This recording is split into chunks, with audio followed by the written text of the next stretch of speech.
How do you select the best tenant for your rental property? Whether you're new to the property management business or you're a seasoned investor, getting the best tenant for your rental property is key in making money. These are my top 5 tips on selecting the best prospect for your rental property. And tip number 5 is gonna blow your mind.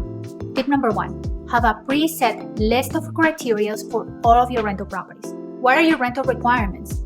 Do you have a minimum credit score? Do you have a minimum income per month for that tenant to qualify for your rental? Do you allow pets? These are requirements that you need to have in place prior to putting your rental on the market. I like to include our rental qualification criteria on all of our advertising.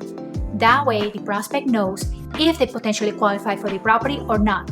It saves them time and it saves you headaches and time as well. Another benefit of having a preset rental criteria for all of your rentals is that it helps you stay clear of lawsuits, discrimination claims, and it helps you go through the qualifying process of a prospect much faster and without headaches. Tip number 2, make sure that you run a national background check and credit check for all occupants over 18 years old. I cannot tell you the amount of times that I met with a client and they told me that they have issues with their tenant paying rent.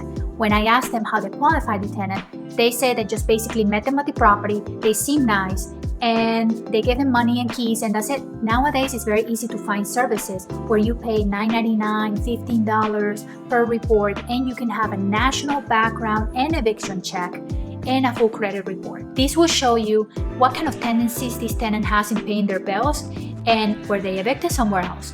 Do they have legal issues in another state? In my experience as a property manager, I have people submit fraudulent information when applying for our units. That's why I require all of our tenants to apply through our software system. This way I ensure that I get the same reports for all of our prospects and I can make an informed decision. I recommend that you find a service that works for you, you create an account, and you direct all of your tenants to apply through that software or that system. You do not want to get a credit report from Credit Karma, one from their credit card, one from this service, one from that service, because that also tends to make it easier for people to lie on their credit report or their application or for fraud to happen. Tip number 3, always verify the previous landlord's references. If you're dealing with a bad tenant, most likely the current landlord is going to say marvelous things about the tenant as long as they find a place to move.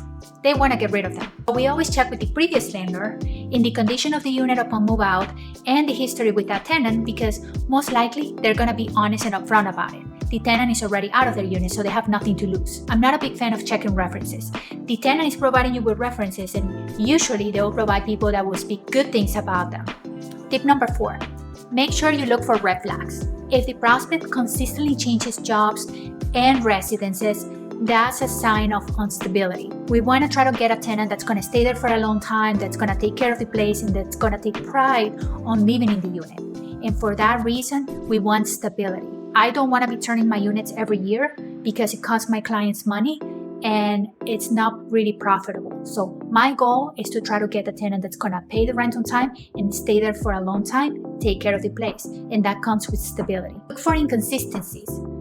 Does the address on their driver's license match the address on their pay stubs, or does it match the previous addresses on their application? Make sure that you look for consistencies and inconsistencies on their application. Tip number 5, don't rush. I get it. You don't want to have the vacancy and you want to try to put somebody to pay rent in that unit as soon as possible. But rushing is never good when you're selecting a tenant. In my experience, when I've rushed to put a tenant in the unit because the unit has been vacant for a while, or other people haven't qualified, or the owner is desperate to get somebody in there, it's never really worked out. We tend to overlook certain red flags on the application, and not all the time, but usually we put a tenant in there that struggles to pay the rent or that doesn't stay there for a long time. So rushing is never good. Even worse when the tenant is the one rushing you to approve them. I once had a lady call our office 10 times in a day because she desperately needed to get approved for this unit and move in the next day. And that's not a good sign. You want to make sure that you take the time to go through your application, go through your checklist, make sure the prospect qualifies for your rental unit, go through the leasing process. I guarantee that if you rush through this process, you're going to overlook certain steps or cut some corners to place this tenant in there, and you might regret it later. My name is Rosie Allen with the Property Coaches. If you enjoyed this video, subscribe to my channel. I'll be posting another video in a couple weeks with a downloadable PDF to help you qualify your prospects better for your rental properties.